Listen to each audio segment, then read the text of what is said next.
It's amazing. I remember the day like it was yesterday, just being down there today at 9/11 at the service. It was like it was 24 years ago.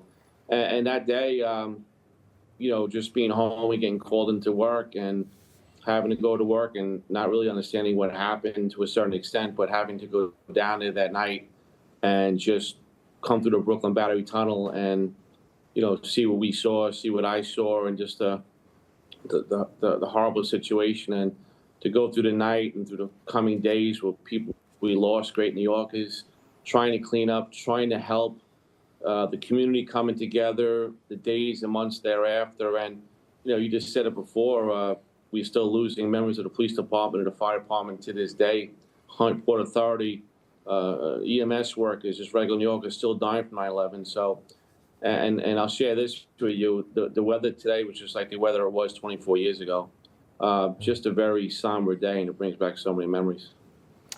Chief, is there a particular moment that stands out among all of the others on what was such an emotional day, and a day that many people did not know just how extensive the damage was going to be, how extensive the loss of life? Is there something that still, when you think of 9/11, there's a moment that stands out?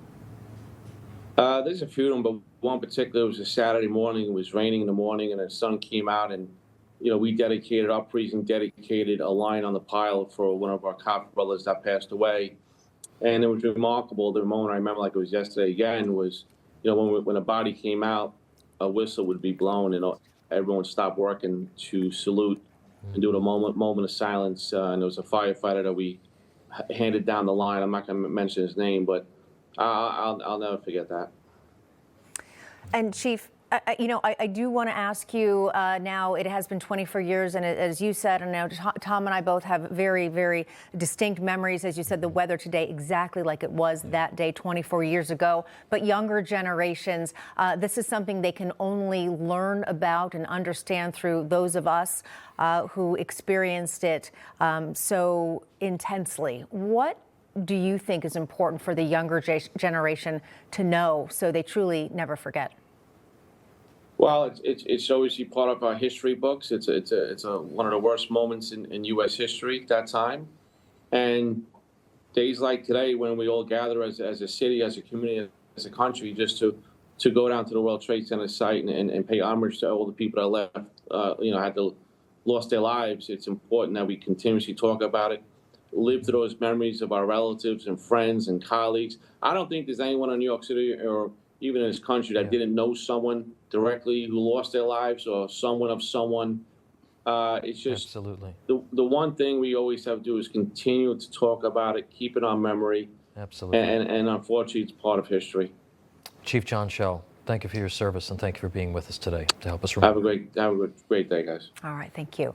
And joining us now, former NYPD Detective Pat Brosnan, along with volunteer 9/11 first responder Michael Taylor. Gentlemen, thank you so much for being with me on this very difficult day. Michael, I'm going to start with you. I want to be fully transparent. Michael is a dear friend of mine. We've known each other for, I think it's 30 years, but we were together with some other friends on that day. We watched the second tower fall from the rooftop of my apartment building on the Lower East Side, and you were immediately ready to spring into action to run down to help, and that is exactly what you did. Tell me about that day. Well, I couldn't say it better than it's been said so far, but one of the first things I remember about that day, looking back, is that there was a hand on my shoulder. And one of those hands was yours.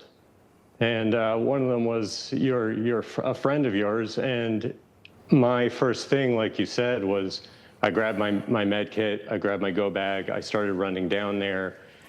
And that hand on my shoulder literally slowed me down. I would have been running up one of those stairwells. I was at an age where I thought that I could hold that tower up myself. I wanted to be there. I wanted to be part of helping any way we could, just like everyone else did. And it was a call from you that slowed me down. It was talking to a friend of ours that slowed me down just enough to show up after the second tower had fallen. And then being there You know, I'd say looking back, and even then, I was thankful to be there because it gave an intense sense of purpose in action, mission in action, togetherness in action that when after about a week I left, that was something I noticed in all the New Yorkers. Everybody wanted to help every way they could. Yeah. Everyone shared the same mission. We were carrying the flag together. And that felt good. It wasn't always that intense, and it's taken me a long time to figure out how to keep carrying that flag in the best way I can, and how to keep that sense of mission and togetherness.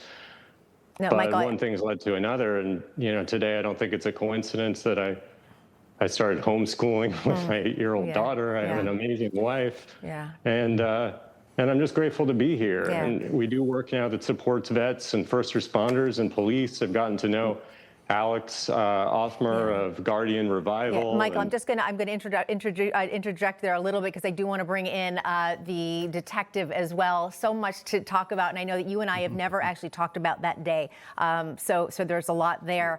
But detective, again, you were there that very first day. You saw things, I'm sure, through a very different lens than Michael did, but again, with some similar passion and emotion as well. Tell us about your experience. So I had retired. I had been injured just before that in a line of duty shooting up in the Bronx, and I had formed a company, and I jumped on my Harley around 11:30, maybe an hour after the second tower went down, which coincidentally was pearl white. And when I got down to ground zero, it was pitch black, and you know why that was. And I wound up staying there with a team of about 30 or 35 guys, and we set up a temporary headquarters as well as a temporary office in Gateway Plaza. And we were there around the clock, providing service for different clients, working on the pile on the day tour. And I got to tell you, I saw a lot of acts of kindness, a lot of acts of consideration, a lot of great humanity, to be honest, connecting folks across gender, across ethnicity, across religious predilections. And I had not seen that before. You know, I've been a detective for a while, and I used to see much different. And that was the amazing thing for me, was really the transformation in terms of the humans that were assigned down there, how everybody was unified against a common enemy, terrorism, and including all the great tradesmen who were down there, all the iron workers and all the construction guys who were on the pile day in and day out. And I got to tell you, it was roasting hot. Those fires raged for weeks. So it wasn't just the cops and the fire and the emergency guys. We know that they're first responder heroes. But I go back to the laborers, I go back to the carpenters, to the iron workers. These guys were extraordinary heroes, day in and day out. So unbelievable. And again, we are so thankful to both of you for the role that you played to just simply help. And Michael, as you said, to carry that flag together. And we are very happy that you are both still here on this fateful day. Michael Taylor, Pat Brosnan, thank you. My pleasure.